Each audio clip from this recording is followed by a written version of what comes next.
What's up, everyone? Welcome to today's video. Welcome to the Video Game Fight School channel. Thank you very much for tuning in. So it is finally officially revealed that EA's motive is going to be working on a Iron Man game or an Iron Man game.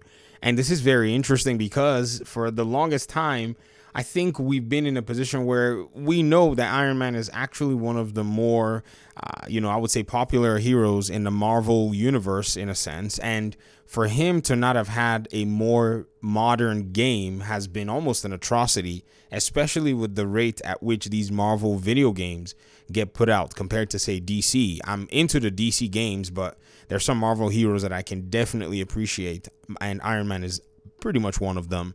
And it's something that is exciting to fans. For me, nonetheless, I have a different angle that I look at this. And I'll quickly state it, and I'm going to move away and just finish this video and log out. You see, EA has come from a very interesting place, and I think they're starting to realize that the market forces are probably not going to be too favorable to some of their old business practices, and they're pivoting very, very well from a business perspective. As much as I'll tell you, I'm not the biggest EA fan. From somebody who played FIFA a long time ago and eventually dropped it cold turkey, I haven't touched it in a long time. I can tell you that this company is making some really smart moves. Not saying that they're becoming a better corporation. Don't care about corporations because they're, lifeless entities whose goals are to just churn out and make money. But you think about it, you go from their fiasco with the EA's Battlefront 2 debacle, where they tried to milk fans from Star Wars games, and then their cancellation of Visceral Studios. By the way, if you don't know, Visceral Studios is the studio that Amy Hennig was actually working on a Star Wars game that was going to have a narrative behind it before they canned that project. And Amy Hennig is now working on bringing another game with Skydance Studios, a Marvel game.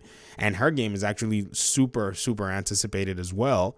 And when EA actually closed that studio, they made a statement with their closure of the studio, talking about how they thought that the experiences that players wanted were not single player experiences that they wanted. They didn't use those terms, but that's what they pretty much insinuated. If you want, I can provide a link to this, and it's still up on their website. It's not been taken down. This was written by Patrick Soderlund. If many of you who don't know who he is, he's the one who in an interview said something about Battlefield, I think it was Battlefield 5 or 1, where he said to gamers, if you don't like it, then don't buy it or something like that. And then eventually he stepped down with a big parachute from the company because, he ran his mouth had diarrhea and pretty much affected a huge portion of the game because, he just pretty much talked down at fans. If fans are talking back and forth at each other, there's nothing usually wrong with that. There's nothing to be gained or nothing to be lost. But if a publisher or developer talks down at its fans, then that is where I think the line is drawn for the most part. Like, you'll see me really flip the script very fast the moment I see a publisher or developer get rude to the fans. Their goal is to provide a product, and if the fans are not satisfied, then they just need to say, thank you, sir. Oh, we're sorry, sir, because that's what they do to make more money. They just make the fans happy at almost all costs. Now, I'm not saying that they should do it at every cost, but you know what I mean.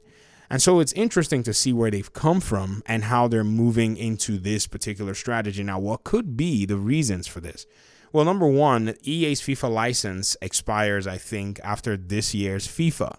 So that is a huge golden goose that might be, in a sense, reduced to a silver goose. We'll see how they run their licensees as they go on, because they could rebrand that game and then sign individual licenses with all of the different clubs. That's another way to go, because some clubs are more, they're using their name and their likeness, and their players are more friendly than some other clubs.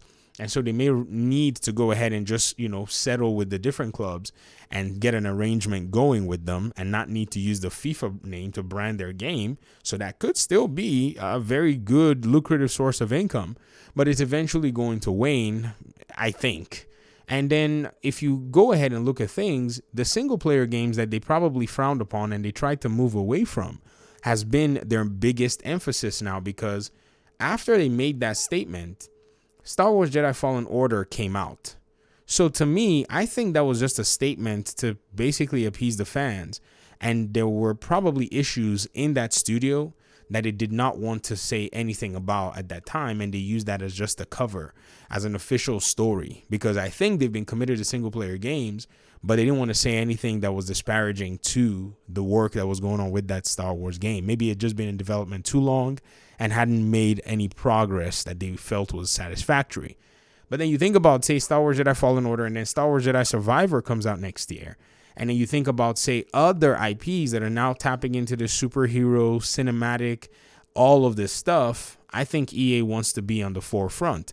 They wasted so much time when they had the exclusive rights to the Star Wars games. And now that those exclusive rights have expired, I think they're now going to hammer down on what the trend is right now, which is going back to the single player games.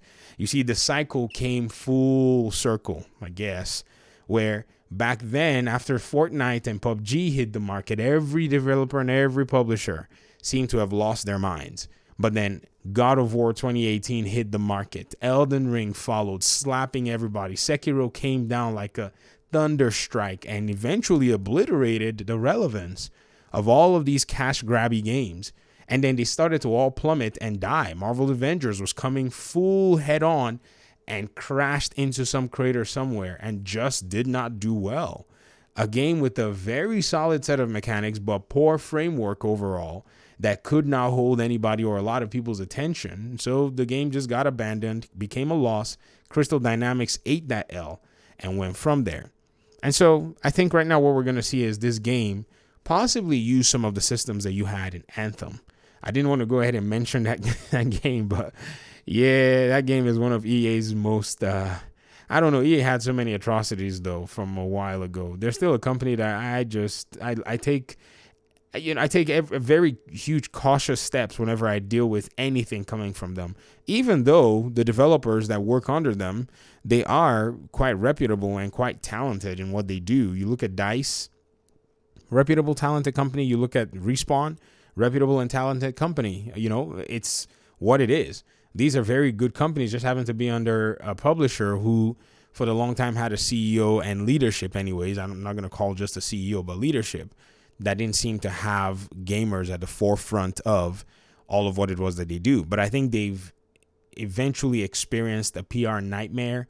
They've seen that potential business growth has been missed. And I think they're going to leverage all of these now, and we're going to see what happens.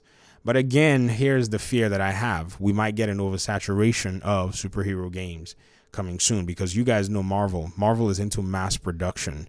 They can just dump content like crazy, especially now that they're under Disney.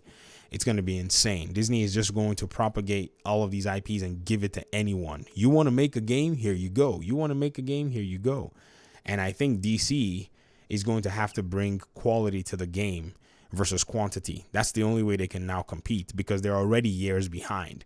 Because I'm telling you, this game being revealed right now has probably made its way from pre-alpha and gotten the green light and is probably around 2 to 2.5 years ahead of any new development right now. So you think about DC games in development based on their superhero games. You only have 2 that we know about, that is after Gotham Knights. So when Gotham Knights releases, we're looking forward to Suicide Squad and then Wonder Woman. What other projects are actually in the making that can actually receive the green light and get an announcement within the next 12 months? We don't know. Yet on the Marvel side, there are games everywhere. A Black Panther game. I mean, think about it. Then you have this Iron Man game. Then you have the Skydance game. Then you have the Wolverine game. Then you have another Spider-Man game. It's all over the place, folks, and it's insane. In fact, I said Warner Brothers was a few years, DC was a few years behind. No, I take it back. I think they're half a decade behind at this point. So we'll see how this all plays out, and I'd love to hear your thoughts in the comment section. So thanks so much for watching the video. I really appreciate you guys' time and audience, and hopefully we'll talk soon. Peace out.